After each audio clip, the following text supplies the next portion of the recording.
নমস্কাৰ ইনফো ধ্ৰুৱ চেনেলৰ অন্য এটা ভিডিঅ'লৈ মই ধ্ৰুৱজ্যোতি আপোনালোক সকলোকে পুনৰবাৰ স্বাগতম জনাইছোঁ। আজি মই আপোনালোকক দেখুৱাবলৈ গৈ আছোঁ প্ৰধানমন্ত্ৰী আৱাস যোজনাৰ অধীনৰ চৰকাৰী ঘৰৰ নতুন লিষ্ট আপুনি মোবাইলত কিদৰে চাব পাৰিব। মই আৰম্ভণিৰ পৰা একেবাৰে শেষলৈকে দেখুৱাই গৈ আছোঁ, গতিকে আপোনালোকে ভিডিঅ'টি একেবাৰে শেষলৈকে চাব। লগতে যদি আপোনালোকে পোনপ্ৰথমবাৰৰ কাৰণে আমাৰ এই চেনেলটি চাই আছে তেতিয়াহ'লে অনুগ্ৰহ কৰি চেনেলটি ছাবস্ক্ৰাইব কৰি দিব। এতিয়া আপুনি এই বৰ্ষৰ চৰকাৰী ঘৰৰ নতুন লিষ্ট চাবলৈ হ'লে আপোনালোকৰ মোবাইলৰ যিকোনো এটা ব্ৰাউজাৰলৈ যাব লাগিব। মই কম ব্ৰাউজাৰলৈ গৈছোঁ।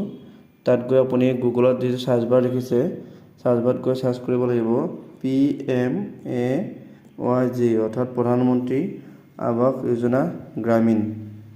চাৰ্চ কৰি আপুনি ক্লিক কৰি দিব। ক্লিক কৰাৰ পিছত আপোনাৰ সন্মুখত এটা নতুন পেজ খোল খাব।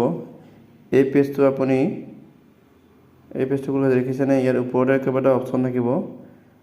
এবাউট আৱাস অফ ডকুমেণ্ট এনেকৈ কেইবাটা অপশ্যন আছে। আপুনি ইয়াৰ আৱাস অফ যে দেখিছে আৱাস অফত আপুনি ক্লিক কৰিব লাগিব। ক্লিক কৰাৰ পিছতে দেখিব তলত কেইবাটা অপশ্যন আছে, data entry report, FTO tracking. আপুনি ইয়াৰ যিটো 2 নম্বৰতে দেখিছে ৰিপৰ্ট, এই ৰিপৰ্টত আপুনি ক্লিক কৰিব লাগিব।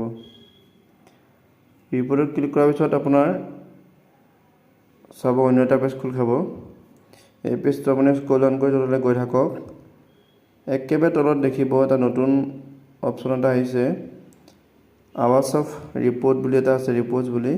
ইয়াৰ আপুনি 1 নম্বৰ যি আছে আৱাস প্লাছ কেটেগৰী ৱাইজ ডাটা, আপুনি তাত ক্লিক কৰিব লাগিব।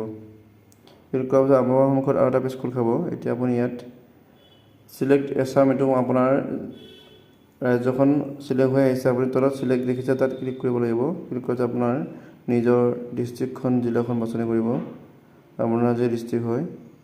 ইয়াত আপুনি চিলেক্ট কৰাৰ পিছত আকৌ চিলেক্ট আহিছে। ইয়াত আপোনাৰ যিটো ডেভেলপমেণ্ট ব্লক হয়, এই ডেভেলপমেণ্ট ব্লকটো ইয়াত লাগিব। ডেভেলপমেণ্ট ব্লক আপোনাৰ কি হয় ইয়াত চাৰ্চ কৰিব। তাৰপিছত আকৌ তলত দেখিছে আকৌ চিলেক্ট আহিছে।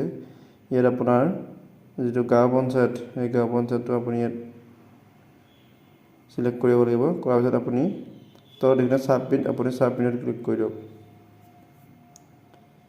ছাবমিটত ক্লিক কৰিলে দেখিছেনে এটা পেজ খোল খাইছে।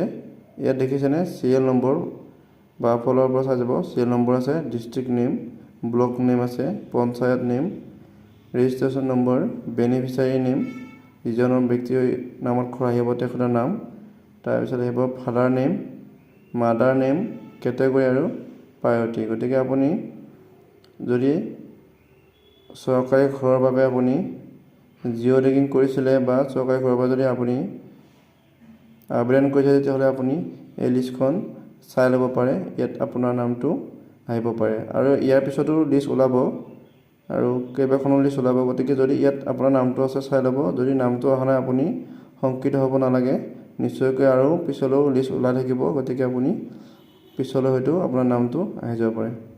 গতিকে ভিডিঅ'টো শেষলৈ চোৱাৰ কাৰণে সকলোকে পুনৰবাৰ ধন্যবাদ জনাইছোঁ।